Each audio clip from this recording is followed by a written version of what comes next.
March 19, 1945. 50 miles off the coast of Kyushu, Japan. USS Franklin, CV-13. The pre-dawn darkness is splitting open across the Pacific. At 7:07 a.m., the flight deck of the USS Franklin stretches out like a floating city of metal and ordnance. 31 fully fueled corsairs and helldivers lined wingtip to wingtip, their bomb loads already attached, tanks brimming with aviation gasoline. Below deck, in the ship's belly, Lieutenant Commander Joe Taylor is making his rounds through the hangar bay where another 22 aircraft wait in tight rows, each one a pressurized bomb waiting for a spark. The air is thick with fuel vapor and oil. Men in canvas jackets move between the planes, running final checks before the morning strike mission against Japanese airfields on Kyushu. Most of them are kids 19, 20 years old, their faces still soft despite 2 years of war in the Pacific. They don't talk much this early. There's only the clank of ordnance carts, the hiss of compressed air lines, and the distant drone of the carrier's turbines pushing the Franklin through black water at 25 knots. Up in the bridge, Captain Leslie Gehres stands with his coffee, watching the sky lighten to grey. The Franklin is the tip of the spear this morning. Task Force 58's primary strike carrier, positioned closest to the Japanese home islands. Gehres has been doing this dance for months now. Get close, launch planes, hit them hard, get out. But today they've come closer than ever before. Through the bridge windows, on a clear day, you could almost see the Japanese coast. Nobody sees the Yokosuka D4Y Judy dive bomber until it's already screaming down through the cloud cover at 400 miles per hour. The Japanese pilot, his name lost to history, has been shadowing the American task force since first light, hidden in the grey soup of clouds at 8,000 feet, waiting for the perfect moment. His chosen well. The Franklin's fighter patrols are changing shifts. The ship's radar operators are focused on contacts further out. For exactly 90 seconds, there's a hole in the defensive screen. At 7:08 a.m., the Judy breaks through the clouds at 3,000 feet, directly above the Franklin's flight deck. The first man to see it is aviation machinist's mate, third class Robert Blanchard, standing on the port catwalk. He opens his mouth to shout a warning, but the words dissolve in his throat. The Judy is already too close, too fast. Blanchard watches the plane's belly open, watches two 550-pound semi-armor-piercing bombs detach and begin their drop toward the carrier's deck. The bombs fall for exactly 2.4 seconds. The first bomb punches through the flight deck just after the forward elevator, a circular wound of torn steel 8 feet across. It doesn't explode immediately. The bomb keeps falling, tumbling through space and time, through the gallery deck where cooks are preparing breakfast, through officers' country where men are shaving and writing letters home. It finally detonates in the hangar bay, 20 feet above the deck, in the exact center of those 22 fully fueled aircraft. The explosion is biblical. Every window on the bridge shatters inward. Captain Gehres is thrown backward, his coffee cup spinning away, hot liquid mixing with the sudden spray of his own blood from a dozen glass cuts. The deck beneath his feet shudders like the Franklin has run into an underwater mountain. But that first explosion is just the match. The real fire is about to start. The bomb's detonation shears through aircraft like a scythe through wheat. Wings separate from fuselages. Fuel tanks rupture. 100-octane aviation gasoline, thousands of gallons of it vaporizes instantly into a mist that hangs in the hangar bay for exactly half a second before the fireball finds it. The second explosion is the sound of hell opening its mouth. A wall of flame erupts upward through the bomb hole in the flight deck, geysering 50 feet into the morning air. On the flight deck, the 31 aircraft packed nose to tail are suddenly sitting in a lake of burning gasoline. Their own fuel tanks begin to cook off. The bombs slung beneath their wings, 52 500-pound bombs, 36 250-pounders, 12 1,000-pound semi-armor-piercing bombs start heating toward their detonation points. The second Japanese bomb hit 3 seconds after the first, landing 40 feet aft. This one doesn't need to fall far. It detonates on the flight deck itself, directly on top of a fully armed helldiver dive bomber. The plane evaporates. The men standing next to it evaporate. A 30-foot section of flight deck peels upward like a sardine can. Seaman First Class James McHale is standing next to the island superstructure when the blast wave hits him. He doesn't feel pain, there's no time for pain. One moment he's watching the sunrise. The next moment is airborne, thrown 60 feet across the deck, his body cartwheeling through smoke and fire. He lands in the portside catwalk, both legs shattered, his left arm gone at the elbow. He will lie there, conscious, for the next 40 minutes, watching his ship tear itself apart.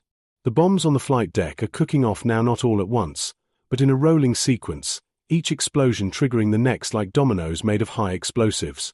Every detonation sends shrapnel sleeting across the deck, cutting down the men trying to fight the fires. Every blast punches another hole through the flight deck, creating new chimneys for the inferno raging in the hangar bay below. In the hangar bay itself, the temperature has already reached 1,200 degrees Fahrenheit. Lieutenant Commander Taylor is dead. He died in the first explosion, his body so completely consumed that no trace of him will ever be found. 300 men who were in the hangar bay at 7:08 a.m. are dead. Most of them died in the first 5 seconds. They are the lucky ones. The unlucky ones are burning. Aviation Ordnanceman 2nd Class William Flaherty is trapped behind a wall of flame, his back against the starboard bulkhead, watching his hands blacken and crack. He can't scream anymore. The superheated air has seared his lungs.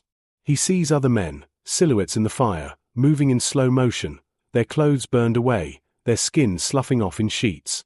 One of them is his best friend, Tommy Chen from San Francisco. Flaherty watches Tommy take 3 steps and collapse. Watches the fire close over him like water.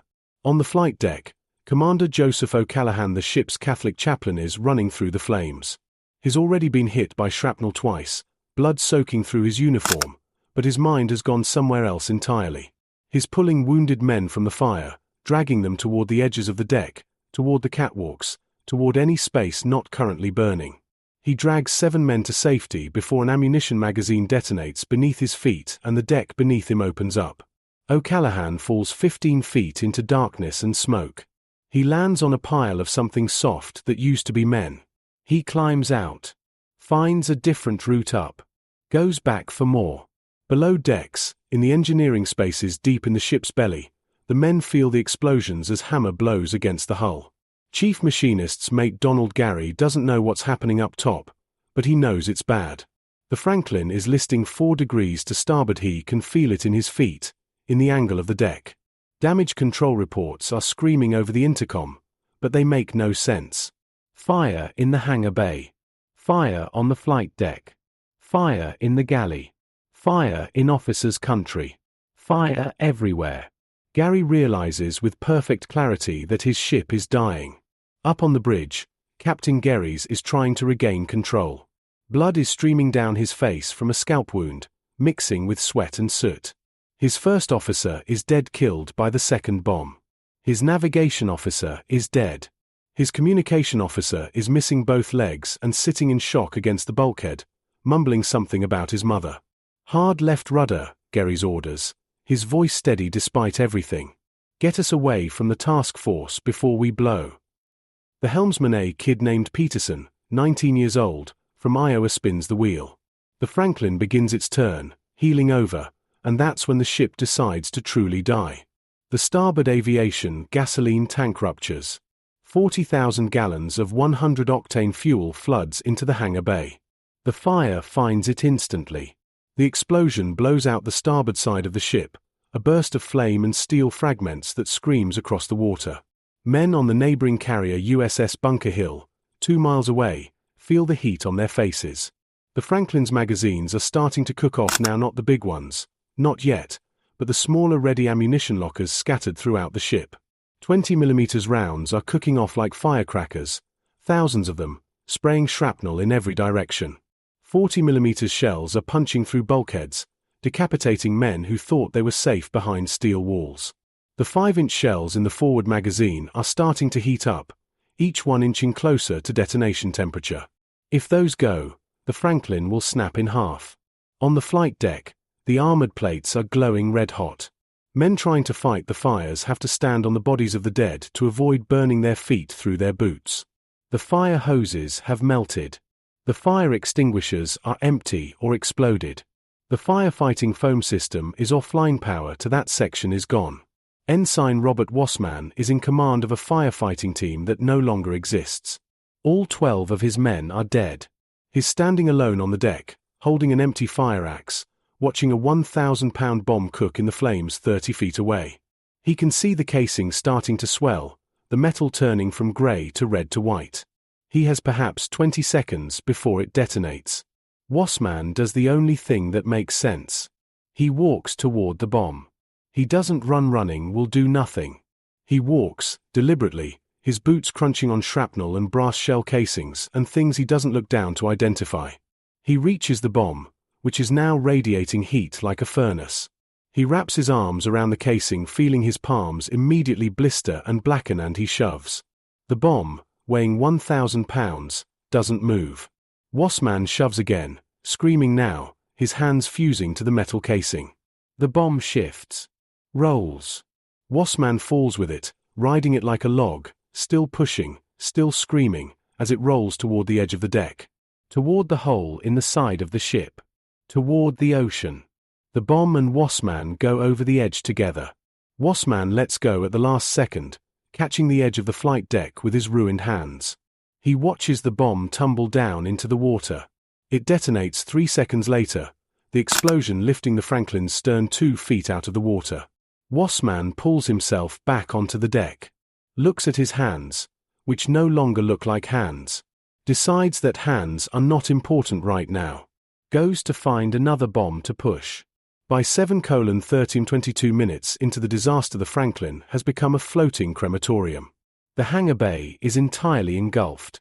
The flight deck is a moonscape of bomb craters and burning aircraft. The fires have spread to the gallery deck, to officers' country, to the crew's berthing areas. Men are trapped behind walls of flame with no way out. Men are jumping over the side, choosing the ocean over the fire. Men are dying in pockets of fresh air that are slowly filling with smoke, suffocating them one by one. The casualty numbers are climbing so fast that nobody can track them. 100 dead. 200. 300. The count accelerates. In the engineering spaces, the temperature has climbed to 140 degrees Fahrenheit. Men are passing out from heat exhaustion. The boilers are still running. They have to keep running, because without power the Franklin is dead in the water, a sitting target for any Japanese submarine or surface ship that wants to finish the job. But the men tending those boilers are cooking alive. Fireman 3rd Class Kenneth Ketterson is down in boiler room number 3 when the overhead pipes rupture, spraying superheated steam across his back and legs. He doesn't scream. The steam has already boiled away his vocal cords. He simply collapses, his body steaming, his skin slipping off his muscles like wet tissue paper. The man next to him, water tender 2nd Class Ralph Johnson, drags Ketterson away from the leak, toward the ladder, toward air, toward anything. But when Johnson tries to carry Ketterson up the ladder, Ketterson's skin comes off in Johnson's hands like rubber gloves. Johnson looks at his hands, covered in his friend's skin, and something in his mind breaks.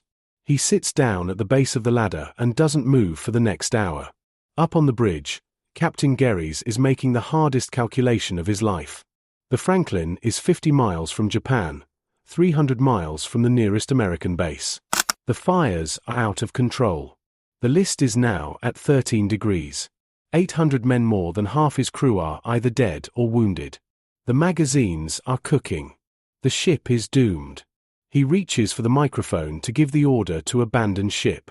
And that's when he sees Charles Gillan. Charles Gillan is not supposed to be here. He's a metalsmith 3rd class, a welder, a man whose job is to patch bulkheads and repair ventilation ducts and fix coffee makers when they break. He's 32 years old, married, with 2 daughters back in Baltimore. He's a civilian in a Navy uniform, a merchant marine who joined up in '43 because the money was better than the shipyard and he wanted to see the war. Now he's seeing it. Gillan is standing on the flight deck, 40 feet from the bridge, and he's staring at the holes. Not just looking, staring with the focused intensity of a man assessing a technical problem. There are 3 major ruptures in the flight deck within his line of sight. The largest is 12 feet across, its edges peeled upward like the petals of some obscene steel flower, the metal still glowing orange from the heat. Through that hole, Gillan can see down into the hangar bay, can see the lake of fire sloshing back and forth as the ship rolls. Captain Gehres sees Gillan's posture, the way he's standing there, not running, not panicking, just looking, and something clicks in Gehres' mind. He's about to order 1,500 men to jump into the Pacific Ocean. He's about to condemn the Franklin to death. But this one man, this one welder, is looking at the ship like it's a problem that can be solved. Gehres puts down the microphone, walks out of the bridge, crosses the deck, stepping over bodies and debris, until he's standing next to Gillan. "Can you fix it?" Gehres asks. His voice is hoarse from smoke. Gillan doesn't look at him. Keeps staring at the holes. "Fix it? Sir, I can patch it. Maybe. If the fires don't kill me first. If the magazines don't blow. If dash. Can you patch it well enough to keep us afloat?" Now Gillan looks at Gehres. The captain's face is a mask of blood and soot. Behind him, the bridge is a shattered ruin. Around them, the ship is eating itself with fire. Gillan understands what's being asked. Not "can you fix this ship?" Can you give us a reason not to abandon ship? "I need 4 men, Gillan says. "I need cutting torches. I need steel plate from the metal shop, if it's still standing. And I need you to keep this ship pointed away from Japan, because if we have to turn and the ship rolls any more, those fires in the hangar bay are going to slosh to starboard and we're finished." Gehres nods once. Keys his radio. "All hands, this is the captain. We are not abandoning ship. I repeat, we are not abandoning ship. All damage control teams, report to your stations. Engineering, keep those boilers lit. We're taking this ship home." The announcement echoes across the Franklin, tinny and distorted through blown speakers, barely audible over the explosions and fire. But the men hear it. The ones who are preparing to jump, hands on the rails, ready to leap, they stop. The ones who had given up, sitting in corners waiting to die, they stand. The ones who were already fighting the fires, they fight harder. It's not hope, exactly. It's something more primal than hope. It's orders. Orders mean structure. Structure means maybe they're not all going to die. Gillan doesn't wait for a response. He's already moving, heading for the island superstructure, for the internal ladders, for the metal shop 3 decks below. Behind him, 3 men peel off from a firefighting team and follow. They don't know Gillan. Haven't met him before. But is walking with purpose, and right now that's more leadership than most of them have seen since the bombs hit. The passageway down is a nightmare of smoke and heat. The lighting is out. Emergency lanterns provide pools of red illumination every 30 feet. The deck is slick with a mixture of water, oil, blood, and firefighting foam. Bodies are slumped in corners, some moving weakly, most not moving at all. The air is so hot it burns to breathe. Gillan navigates by memory and by touch, one hand trailing along the bulkhead, the other held out in front of his face. Behind him, he hears the men following, hears their labored breathing, hears one of them vomiting. They keep moving. The metal shop is on the 2nd deck, adjacent to the carpenter shop, in a section of the ship that should be relatively protected from the fires above. Should be. When Gillan pulls open the hatch, smoke billows out so thick he can't see 6 inches in front of his face. "Stay here," he tells the men behind him.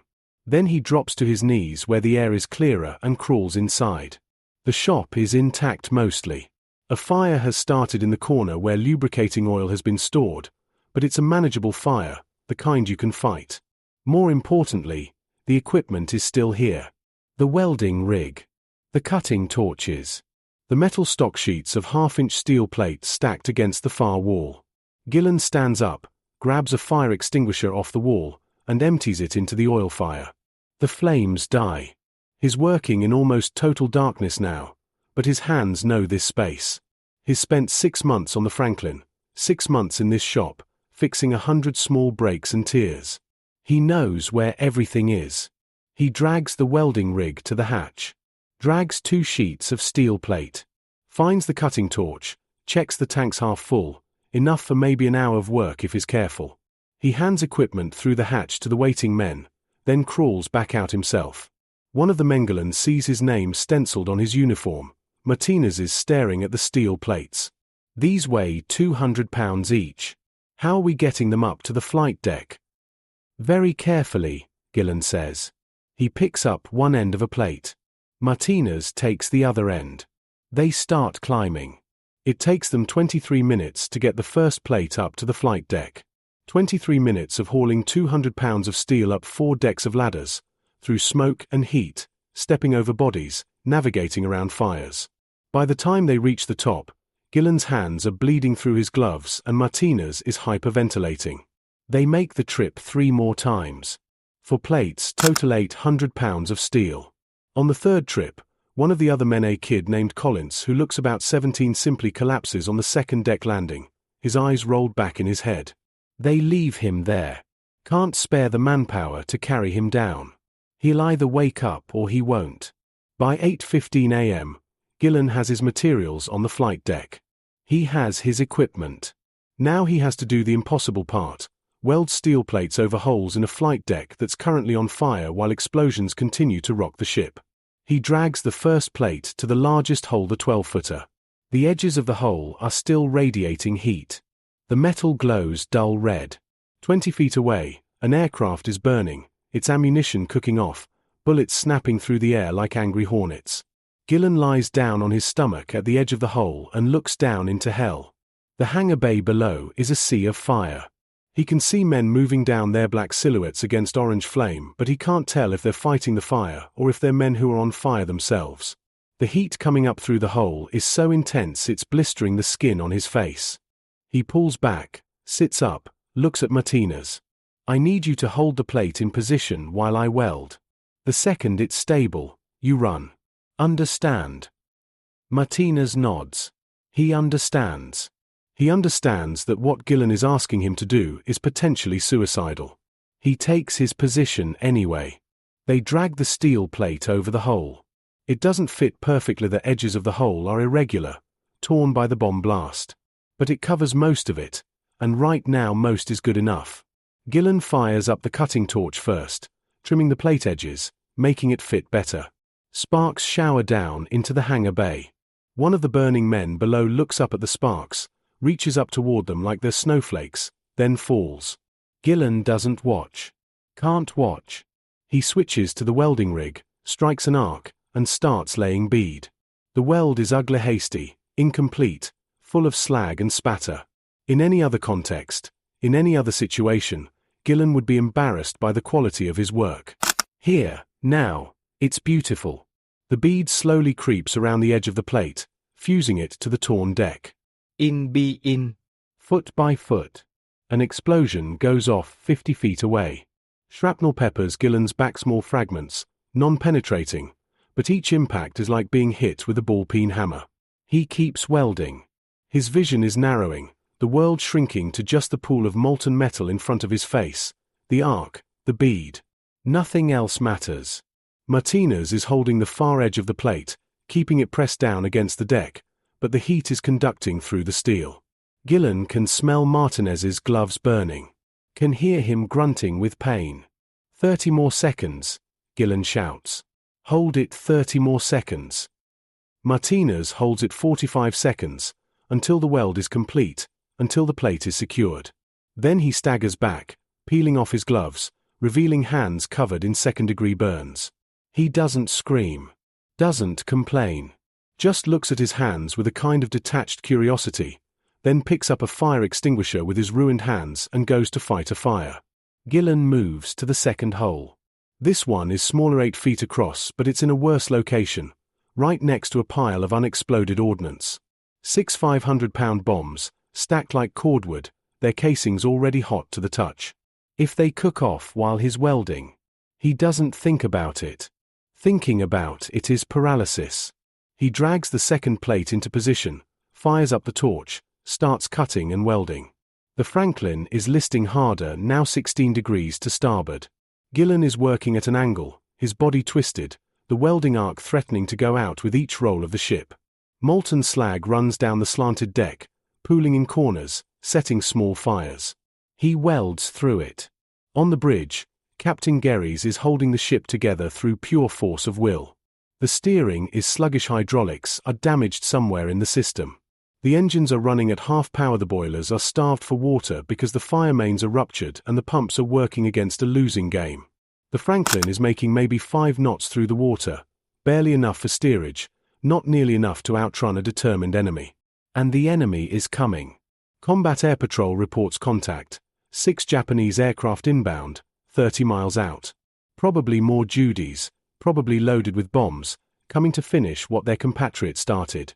The Franklin's fighter screen is non-existent. All of the carriers in Task Force 58 have launched everything they have to intercept, but the Japanese are coming in low, under the radar, and the American fighters are having trouble finding them in the morning haze. Gehres does the math. 6 Japanese bombers, 30 miles out, closing at 250 miles per hour. 7 minutes. Maybe 8. The Franklin has no functioning anti-aircraft guns. The crews are either dead or fighting fires. The ship can't maneuver, it can barely move.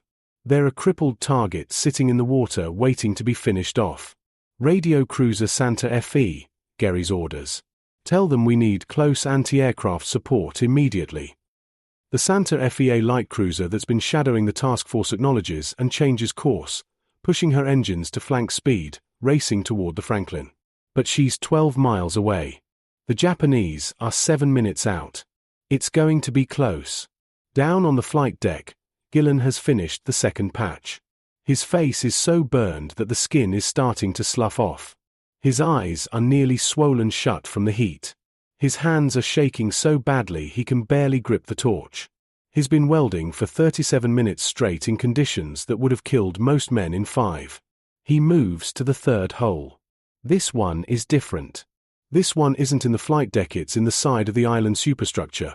A 20-foot gash torn by shrapnel when one of the ready ammunition lockers exploded. Through the gash, Gillan can see into a passageway filled with dead men. But more importantly, he can see that the passageway leads directly to the main communications center.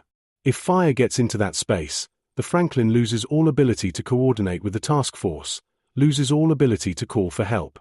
The problem is that the gash is 12 feet off the deck. No way to reach it without a ladder or scaffolding, and there's no time to build scaffolding. Gillan looks at the problem for exactly 5 seconds, then makes a decision that will either save the ship or kill him.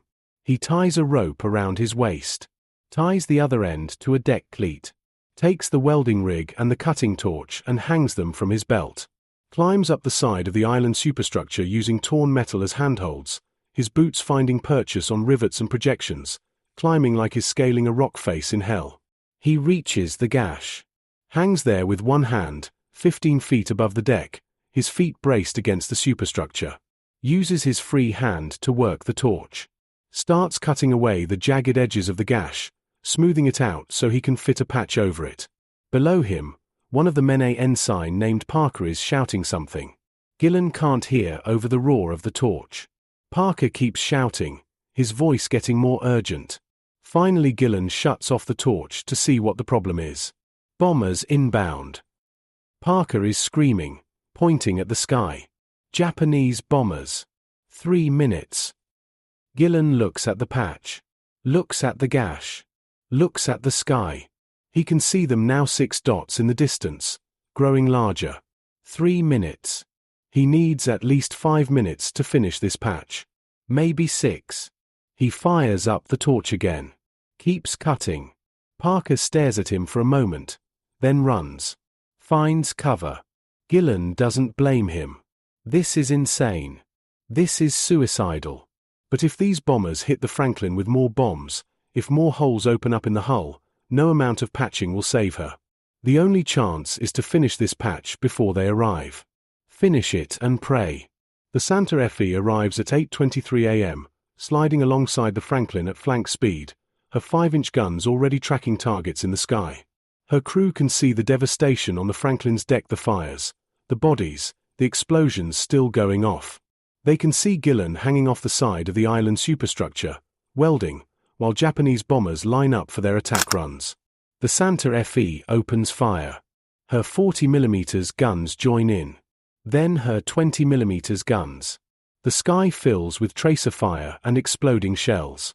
The noise is so loud that Gillan can feel it in his chest, can feel his heart vibrating in his ribcage. But he keeps welding. The first Japanese bomber never makes it through the Santa Fe's defensive fire. It disintegrates at 4,000 feet, torn apart by a direct hit from a 5-inch shell. The second bomber gets close enough that Gillan can see the pilot's face before it too explodes in a ball of fire. But the third bomber makes it through. Makes it all the way to bomb release point. Gillan sees the bomb bay open. sees the bomb fall. He presses himself flat against the island superstructure, still holding the torch, and waits for the end. The bomb misses. It lands in the water 30 feet off the Franklin's starboard side, detonating underwater, the explosion lifting the entire ship, heeling her over another 5 degrees. Water and shrapnel geysers up, drenching the flight deck, drenching Gillan. But the ship holds together. The remaining 3 bombers see what's happening, see the curtain of anti-aircraft fire, see their comrades dying, see that the Franklin is already dead in the water and burning. They break off, turning away, heading back to Japan. It's not worth dying for a ship that's already doomed.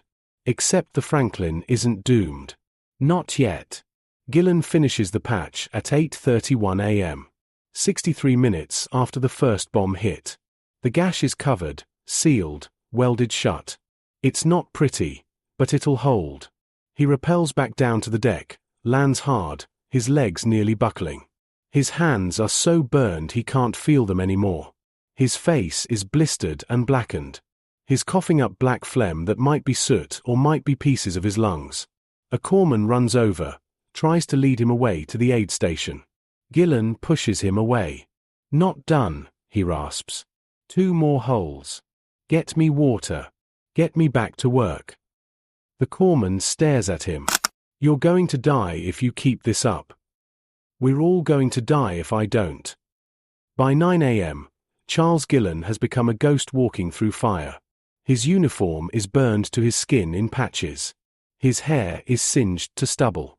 He's moving on pure momentum now, his body operating on some level beyond conscious thought, beyond pain, beyond exhaustion. His welded patches over 5 major ruptures in the Franklin's hull and superstructure. Each patch is holding. Barely. But holding. The fires are still burning, but they're different now. Contained. In a way. The hangar bay inferno has consumed everything combustible and is finally starting to starve itself. The flight deck fires are being beaten back by damage control teams who have found working hoses, who have formed bucket brigades, who are using sand and foam and their own bodies as tools against the flames. Men are smothering fires with their jackets. Men are kicking burning debris over the side. Men are dying in the process, but the fires are losing. The Franklin is no longer in immediate danger of sinking. The ship has stabilized at a 17-degree less severe, but survivable. The watertight bulkheads are holding. The patches Gillan welded are keeping the ocean out and keeping the ship's compartmentalization intact. But she's far from saved. Captain Gehres is on the bridge, looking at a chart that shows their position with brutal clarity. They're 52 miles east of Kyushu. They've been drifting barely controllable for nearly 2 hours. The Franklin is making 3 knots through the water under her own power, which means they're traveling at roughly the speed of a brisk walk. At this rate, it will take them 35 days to reach Pearl Harbor, assuming they don't get hit again, assuming the fires don't restart, assuming the ship doesn't simply break apart from the structural damage. "Get me Commander Hickox," Gehres says. Commander George Hickox is the chief engineer, and has been down in the engineering spaces since the bombs hit, performing miracles. 3 of the Franklin's 4 engine rooms are flooded or on fire or both. The remaining engine room number 3 is running on 1 boiler at partial pressure. Hickox has kept that boiler lit through 2 hours of hell, has kept the turbines turning, has kept electricity flowing to critical systems. When he climbs up to the bridge, his face is grey with exhaustion and his hands are wrapped in bandages. "I need more speed," Gehres tells him. "We're sitting ducks out here. Every hour we stay this close to Japan is another hour for them to send more planes." Hickox shakes his head. "Captain, I've got 60 men down there running 1 boiler. Half of them are wounded. The fuel lines are compromised. The condensers are shot. I'm giving you everything I've got. Can you get number 2 engine room operational?" Number 2 is flooded to the deck plates. Even if we could pump it out, which we can't, because the pumps are offline, it would take 12 hours to make it safe to enter. And that's assuming the fires in the adjacent compartments don't spread. Gehres is quiet for a moment. Then, can we get a tow? This is the hardest question, the one that cuts to the heart of the Franklin situation. Navy tradition says that a carrier should be able to move under her own power or she should be scuttled. Asking for a tow is admitting that the Franklin is crippled beyond repair, is admitting defeat. But tradition doesn't win wars. Getting the ship and crew home wins wars. The cruiser Pittsburgh is standing by, the communications officer reports. She's volunteering to take us under tow. Gehres nods. Signal Pittsburgh. Tell them we accept their assistance. The USS Pittsburgh is a heavy cruiser, 13,000 tons of armor and guns, and she approaches the Franklin like a pilot boat approaching a wounded whale. The Franklin is drifting now, her bow swinging in the current, completely unable to maintain course. The Pittsburgh has to position herself perfectly close enough to pass the tow line, far enough away that if the Franklin explodes she won't be taken down too. Getting the tow line across is its own nightmare. The Franklin's forward deck crew is mostly dead. The men available to handle the line are exhausted, wounded, or both. The first attempt fails when the line-throwing gun misfires. The second attempt fails when the line falls short. On the third attempt, Boatswain's Mate First Class Harold Mitchell, working with 2 broken ribs and a dislocated shoulder, catches the messenger line and begins the slow process of hauling the heavy tow cable aboard.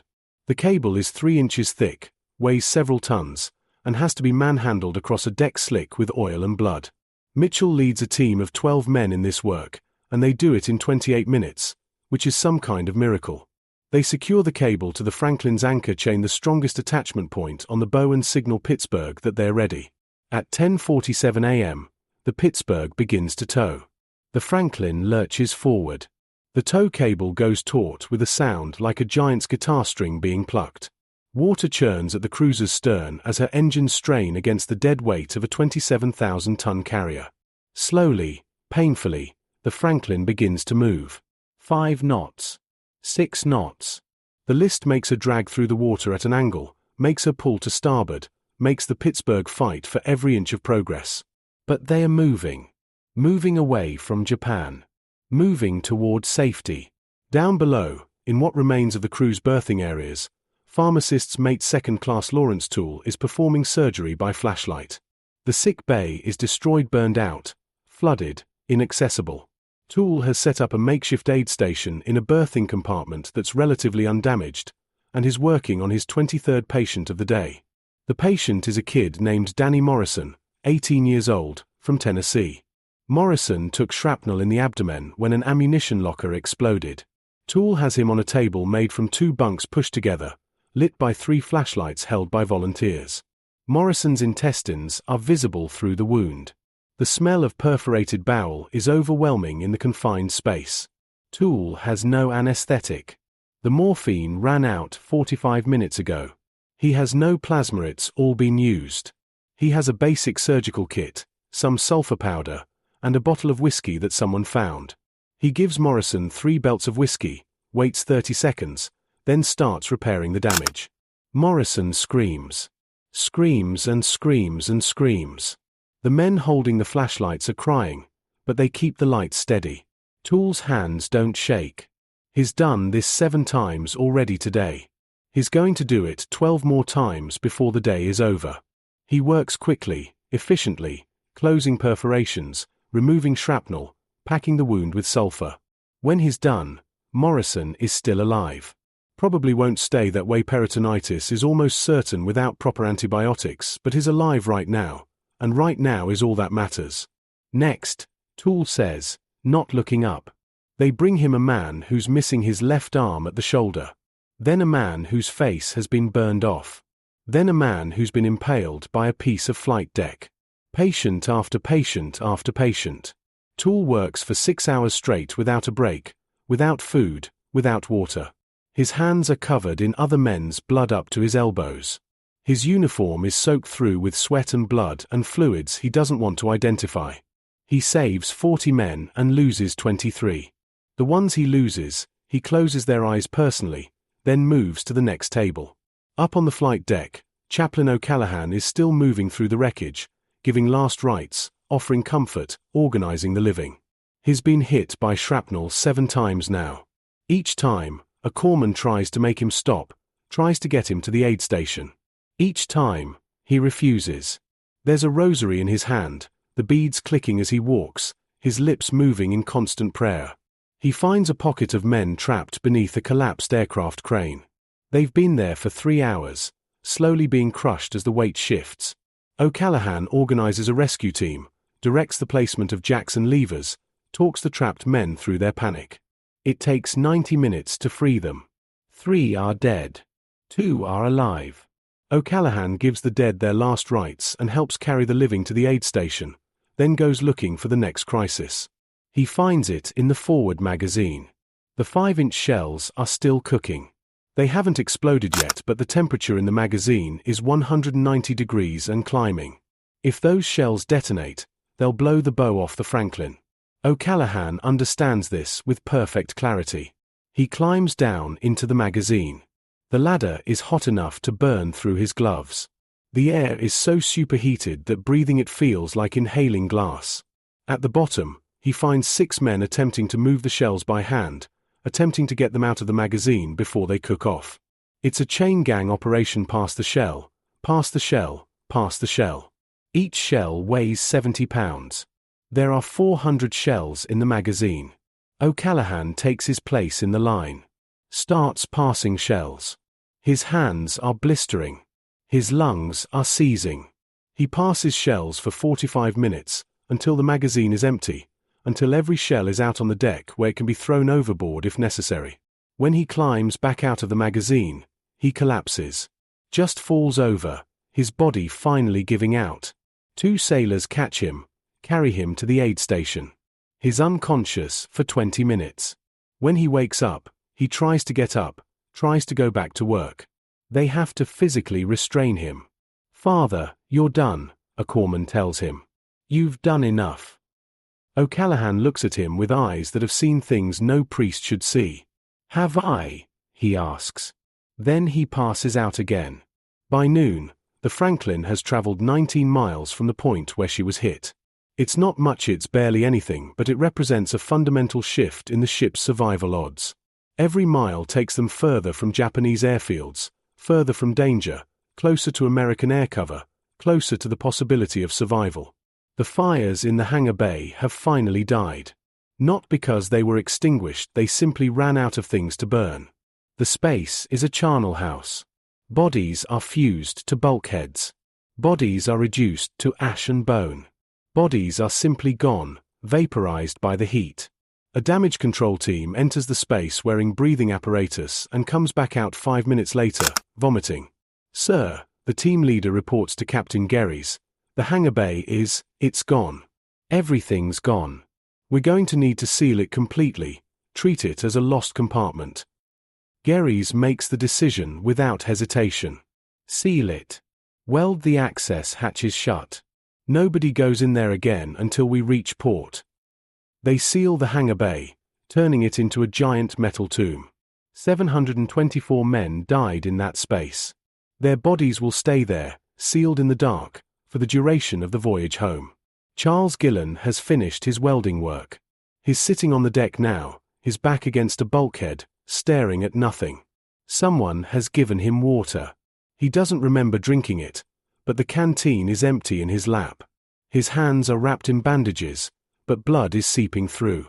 A corpsman is trying to get him to move, to go to the aid station, but Gillan isn't responding to verbal commands anymore. "He's in shock," the corpsman says to someone. "We need to get him below." They carry Gillan below, put him on a bunk in one of the makeshift aid stations. A doctor, actually a dentist who's been pressed into service because most of the real doctors are dead, examines him. 3rd-degree burns covering 40% of his body. 2nd-degree burns covering another 30%. Smoke inhalation. Possible internal injuries from blast concussion. Severe dehydration. Heat exhaustion. Will he live? Someone asks. The dentist shrugs. Maybe. If we can get him to a real hospital in the next 48 hours, maybe. They don't have 48 hours. They have weeks. But they do what they can. They pump him full of what little morphine remains. They give him plasma. They keep him hydrated. They keep him alive. By 2 p.m., the Franklin has covered 30 miles. Task Force 58 has moved on. The war doesn't stop just because one ship is crippled. But the Pittsburgh is still there, still towing, and the Santa Fe has positioned herself alongside as an escort and floating hospital. The Santa Fe has taken aboard 500 wounded men from the Franklin, ferrying them across in small boats, getting them to better medical care. It's a dangerous operation. The two ships are traveling close together in choppy seas, but it saves lives. The casualty count is still climbing, but more slowly now. Men are still dying from their wounds, but the immediate crisis is over. The final count will be 724 dead, 265 wounded. More than half the crew. The worst carrier disaster in Navy history. But the Franklin is still afloat. Still moving. Still fighting for every mile. Captain Gehres stands on the bridge, watching the sunset paint the sky orange and red. They've been under tow for 5 hours. They've covered 48 miles. They have 11,952 miles to go to reach Pearl Harbor. At this rate, assuming nothing else goes wrong, assuming the patches hold, assuming the ship doesn't break apart, it will take them 31 days. 31 days limping across the Pacific with a dead ship full of dead men. Sir, the communications officer says, Fleet is asking for a status update. They want to know if we require further assistance. Gehres thinks about this. Thinks about the men still working despite their wounds. Thinks about Gillan, lying in a bunk below, burned and broken but alive. Thinks about O'Callaghan and Toole and Mitchell and all the others who refuse to quit. Thinks about the Franklin herself, battered and listing but still afloat. Tell them we're making for Ulethi, Gehres says. Tell them we'll get there under our own power if possible, under tow if necessary, but we'll get there. And tell them Big Ben is coming home. Big Ben. The Franklin's nickname. It sounds defiant. It sounds impossible. It sounds exactly right. The Pittsburgh continues to pull. The Franklin continues to follow. The sun sets behind them, turning the blood-slicked deck into something almost beautiful. Men sleep where they fall. Men keep working because work is all that keeps them from thinking. Men die quietly in the dark. And Charles Gillan dreams of welding, his hands moving in his sleep, laying invisible beads across invisible cracks, patching holes that will never be whole again. March 22, 1945. 3 days after the bombs hit. The USS Franklin is 340 miles from where she nearly died, and every one of those miles has been paid for in pain. The tow cable has parted twice. Each time, it took hours to reconnect, hours of the Franklin drifting helplessly, hours of men working on the exposed bow in heavy seas, hours of everyone aboard holding their breath and waiting for Japanese submarines to find them. Each time, they got the cable reconnected.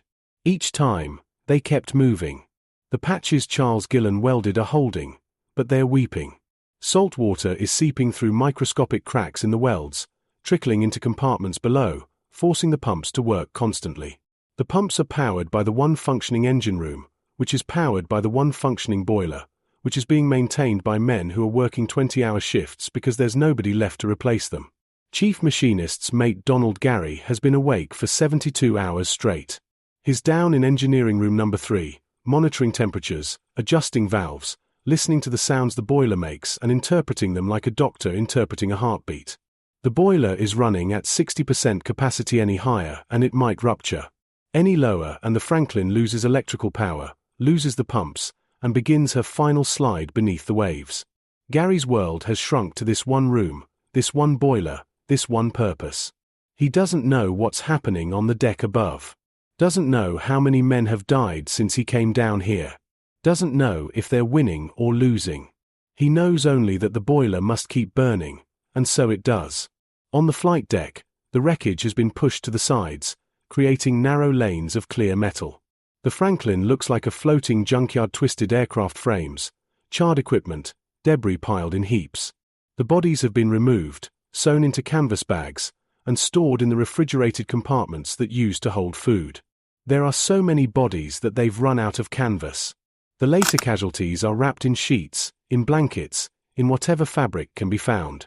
Ensign Robert Wassman, the man who pushed a burning bomb over the side with his bare hands, is supervising a work detail of 15 men. They're cutting away the most badly damaged sections of the flight deck with acetylene torches, removing weight from the forward section to help correct the list. It's delicate work. Cut too much and you weaken the structural integrity. Don't cut enough and the ship remains dangerously unbalanced. Wassman's hands are wrapped in so many bandages they look like white clubs. He can't grip anything, can't use his fingers. He directs the work by pointing with his elbows, by nodding his head, by shouting instructions. When one of his men drops a torch from exhaustion, Wassman picks it up by trapping it between his forearms and keeps cutting. "Sir," one of the men says, "you need to rest. You're going to kill yourself." Wassman looks at him. The ensign's face is a ruin of burned tissue and burst blisters. "If I rest," he says quietly, "I'll think about it. And if I think about it, I'll go crazy. So I'm going to keep working." The man doesn't argue. Nobody argues. They're all thinking the same thing. Below deck, in the makeshift aid station, Charles Gillan is awake. Barely. He's been drifting in and out of consciousness for 3 days, his body trying to heal itself, trying to recover from damage that should have killed him. The morphine helps with the pain but does nothing for the dreams. In the dreams, he's still welding. Still feeling the heat. Still watching molten metal flow into cracks that never close. A corpsman is changing his bandages. The process takes 40 minutes and is exquisitely painful, even with morphine. The burns are starting to show signs of infection inevitable, given the conditions, given the limited medical supplies, given that the Franklin's water system is contaminated with fuel oil and God knows what else. "How long until we reach port?" Gillan asks. His voice is a whisper, his throat still raw from smoke. "Another week to Ulethi, maybe," the corpsman says. "Then we'll see. Might stay there for repairs. Might keep going to Pearl." Gillan nods. "A week. He can survive a week. Maybe. The patch is holding," he asks. The corpsman pauses in his work. "You're worried about the patches? You should be worried about yourself." "Ah. They. Holding." "Yeah," the corpsman says softly. "Yeah, they're holding. You did good." Gillan closes his eyes. Nods once. Goes back to sleep. March 24th, 1945. 5 days out. The Franklin is 580 miles from Kyushu and the weather is turning. The barometer has been dropping for 12 hours.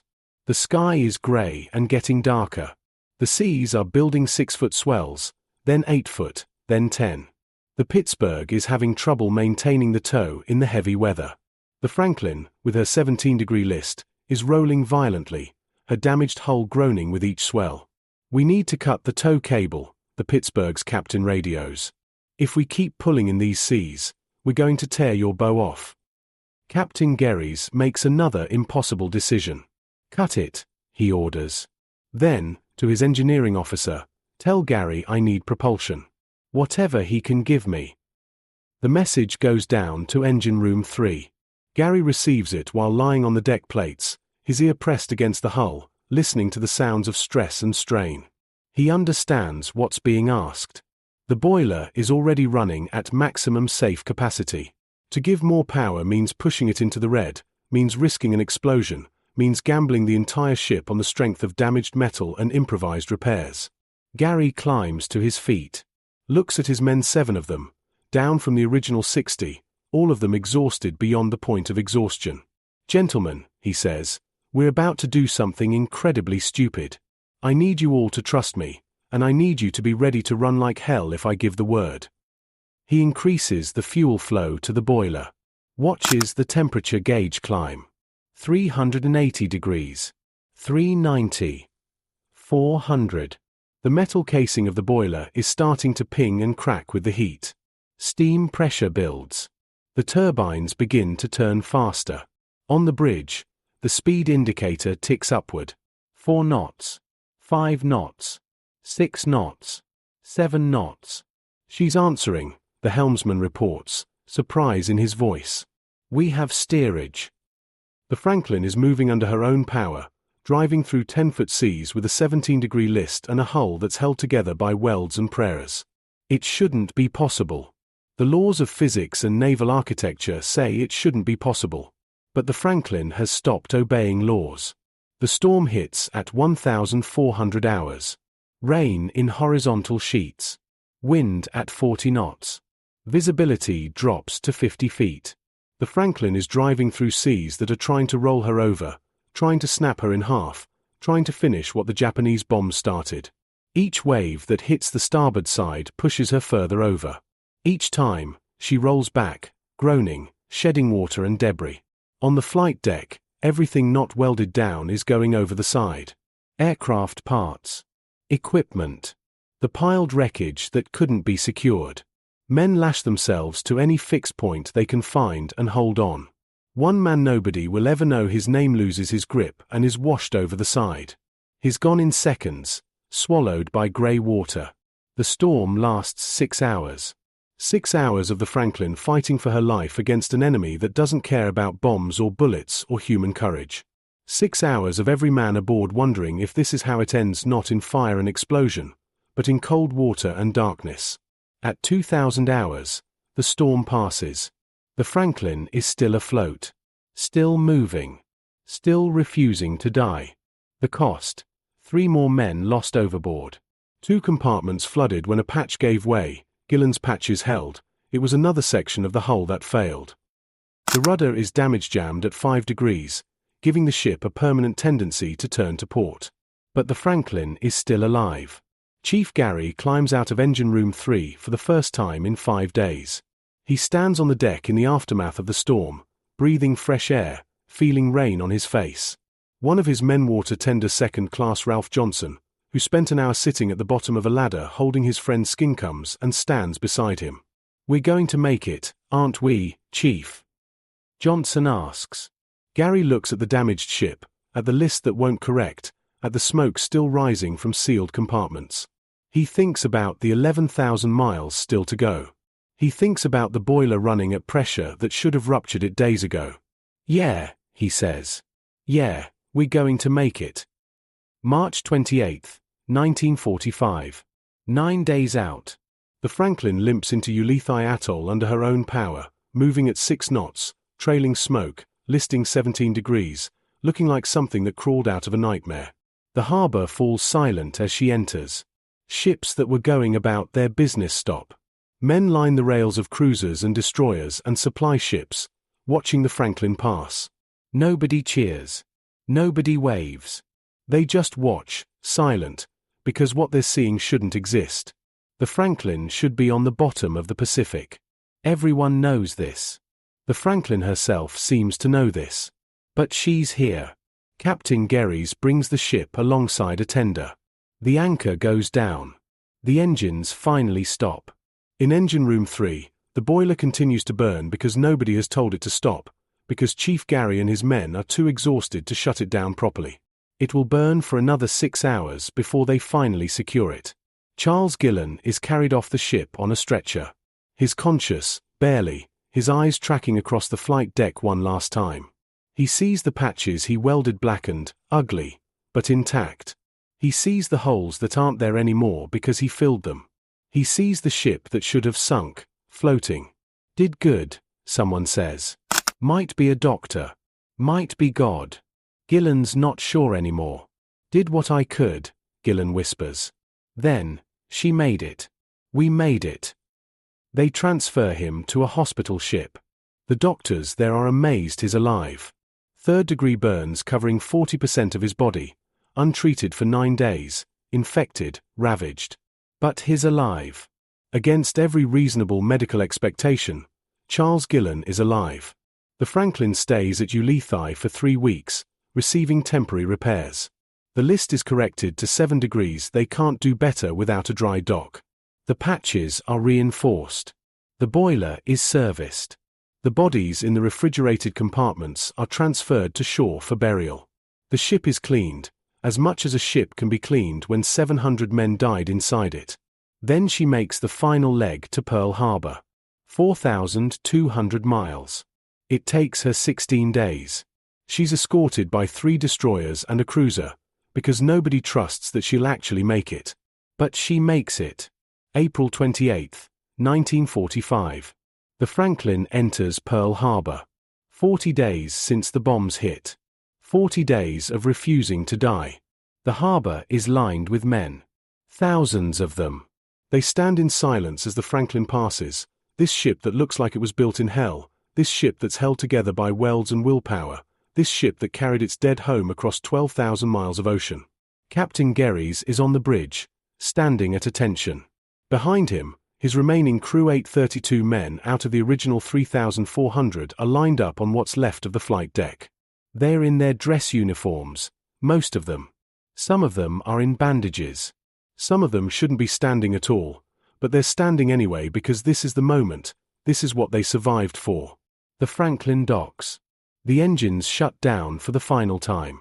The voyage is over. In a hospital room overlooking the harbor, Charles Gillan watches through a window. He's been at Pearl for 3 days, transferred ahead of the ship by air. The doctors have saved his life, but his hands will never be the same. Most of his fingers are gone, burned away or amputated. He'll never weld again. Never work metal again. Never do the thing that defined him. But he's alive to see his ship come home. A nurse stands beside him, watching. "Is that her?" she asks. "The Franklin." "That's her," Gillan says. His voice is stronger now. Still raspy, but stronger. "She doesn't look like much." Gillan smiles, the first smile in 40 days. "No," he agrees. "She doesn't look like much. But she's everything." The Franklin will never sail again. The damage is too extensive, the cost of repairs too high. She'll be decommissioned in 1947, sold for scrap in 1966. But for 40 days in 1945, she was immortal. 724 men died aboard the USS Franklin on March 19, 1945. Most of them died in the first 30 minutes. But because of Charles Gillan's patches, because of Chief Gary's boiler, because of Captain Gary's refusal to quit, because of 900 small acts of courage and desperation and impossible determination, 832 men lived. The Franklin came home. Against all odds. Against all reason. Against every law of physics and probability and sense. She came home. And Charles Gillan, the welder who patched holes in hell, came home to Baltimore in August 1945. He lived until 1982, raised his 2 daughters, worked as a machinist using what remained of his hands and never talked about what he did that day.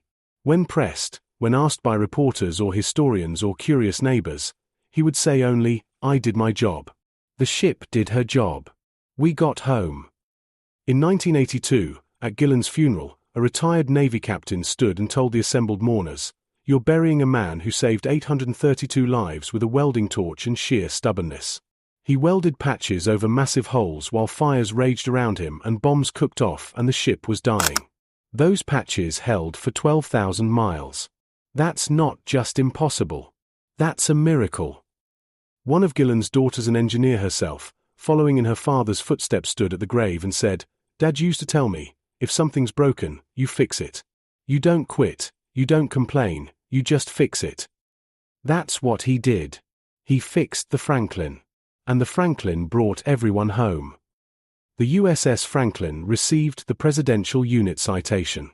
Captain Gehres received the Navy Cross. Commander O'Callaghan received the Medal of Honor, the only Navy chaplain in World War II to receive it. Charles Gillan received the Navy and Marine Corps Medal for heroism. But more than medals, more than citations, more than words carved in stone, the Franklin and her crew received something else. They received the knowledge that impossible is just a word. That ships held together by welds and willpower can cross oceans. That men pushed beyond all human limits can still stand. That sometimes, in the darkest moments, when all hope is lost and death is certain, someone will pick up a welding torch and fix the unfixable. The Franklin came home because one welder refused to let her die. And that's the miracle at the heart of this story.